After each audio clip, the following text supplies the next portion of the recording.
Suzanne, our project in this lesson is to help Josie's Gourmet Muffins, a small one-owner business, keep track of its employee records.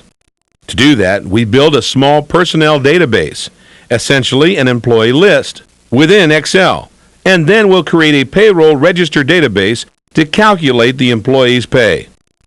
Both of these will contain employee names in addition to specific information related to each data list. Many of you may have heard the word database before, but perhaps weren't exactly sure what it was or how it could benefit you. Well, here's a quick overview. A database is any organized assortment of information associated with a specific topic. For example, a telephone book is a simple database that lists names, addresses, and telephone numbers. With a database, you can organize a collection of data by alphabetizing the names in a phone listing. Now let's help Josie keep track of her personnel and payroll. We already have a blank worksheet file open on screen, so let's enter a little worksheet documentation in the upper left corner. In cell A1, enter the following: Video Professor Lesson dash Personnel Database. When you finish, press your Enter key. In cell A2, type an equal sign and then the word Today. Finish the function by typing an open parentheses and a closed parentheses. When you press Enter, Excel reads the computer's clock and writes today's date into that cell. In cell C2, type in the word Personnel, and then click on the Confirm button. Personnel will serve as a title for the table. Click on the boldface icon to boldface the title. With that done, pull down the font size list and select 14 points. Before we go any further, let's save our work to disk. Suzanne, click on the Save icon. Now insert either the floppy disk from the first two lessons or a new formatted floppy disk into your system's floppy disk drive. Once done, pull down the Save In list and select the drive letter that represents your system's floppy drive. If you are using the floppy disk for the first two lessons, double-click on the Video Professor Lesson folder so you can save the file there. Below the drives list, you'll see the file name and Save As type boxes. The file type should be Microsoft Excel Workbook. If it isn't, open up the drop-down list and select it. Once that is set, double-click on the generic file name in the File Name box, and then type in Josie Data, just as you see on screen. That's all that is needed, so click on the Save button to finish the save process. Suzanne, we know what a database is supposed to do, but what does it look like? Well, many databases are organized in a relational structure which looks like tables with rows and columns of data. Each column in a data table represents a field, a unit of information such as a person's pay rate. Each row represents a record, which is all the collected information about one entity. An example would be all the information related to an employee's personnel record. Excel's worksheets are composed of rows and columns, so it's very easy to duplicate the database structure within them. Suzanne, the first data table we'll create is a company personnel list. Most companies keep employee records that include an employee's name, address, phone, Social Security number, and other such items. Each of these pieces of information can be a category, or as we say in database terminology, a field of information.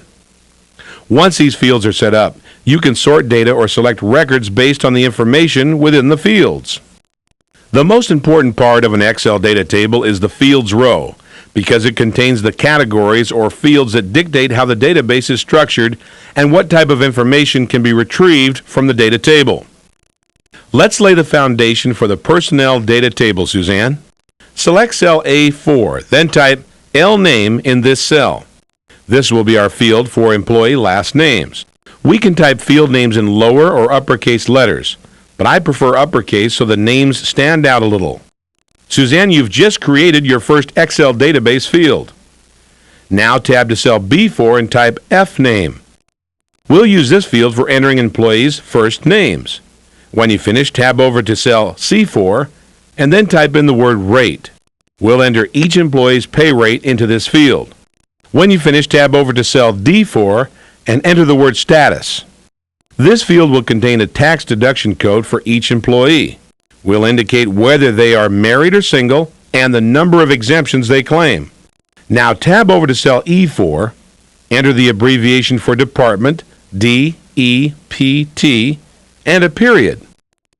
That will do for our simple personnel database. I'm sure you can think of many more fields such as address, phone, hire date, and so on. If you do, adding another field is easy. Just select or insert another column and name it for the desired field. One very important rule to remember when creating a database is that each field must have a unique name. Another important rule to remember is to initially construct your database with all the fields you might possibly need, because you can't seek information from a database if that information isn't there. You can add new fields later, but it's much easier to put them in at the beginning. Together, the fields are referred to as the fields row. And since it's critical to the structure of the data table, let's format it so it stands out from the rest of the worksheet. Select the field names row, cells A4 to E4, and then click on the boldface icon. Once that is done, open the Borders drop-down list. Once it's open, click on the Full Outline option that appears in the lower right corner. When you finish, click on the Center Align icon.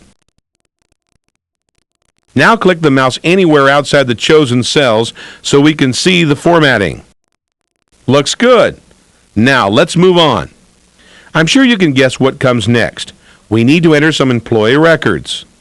Start in cell A5, the first row immediately under the field names row. Our first employee is Sam Smith, so his information will be the first record in the data table. Enter the last name Smith in cell A5. Then press the Tab key and enter Sam in the first name column.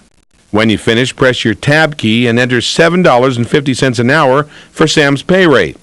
Sam is married and has 3 exemptions, so tab over to cell D5 and type M-3 in the status column. Sam is in the administration department, so tab to the department field and enter the abbreviation admin. Add a period at the end of the abbreviation. That's all you have to do, Suzanne. You've entered your first data record. All you have to do is type the information in a row, filling in each column. You can use both upper and lowercase letters to enter record data.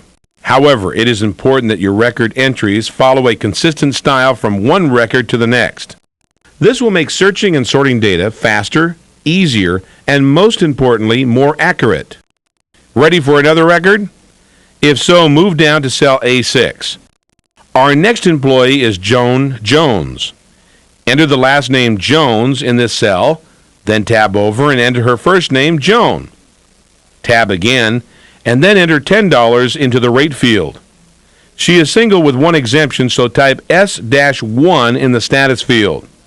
Joan is in the sales department, so enter the word sales in the department field.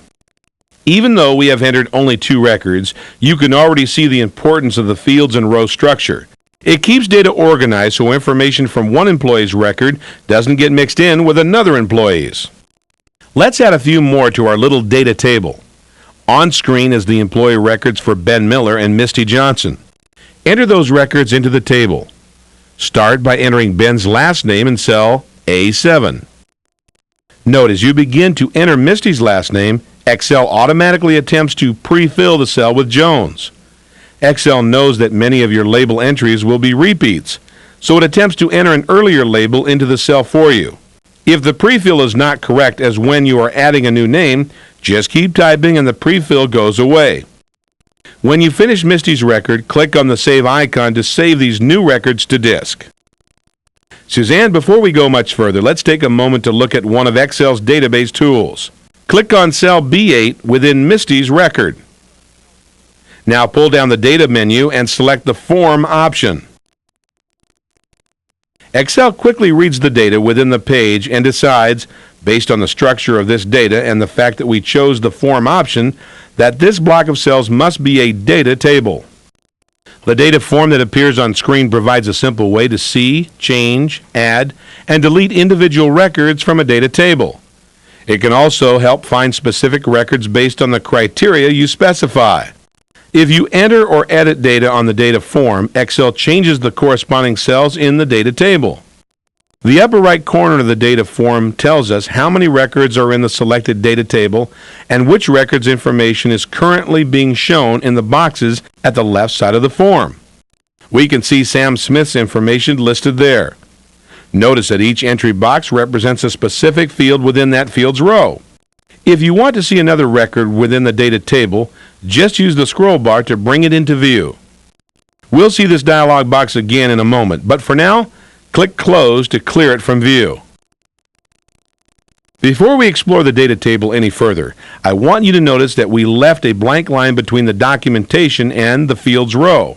The blank line is needed so Excel's database tools, such as the data form, won't read the documentation as part of the data table. If there weren't a blank line, the Today function and the personnel title would be identified as the field's row.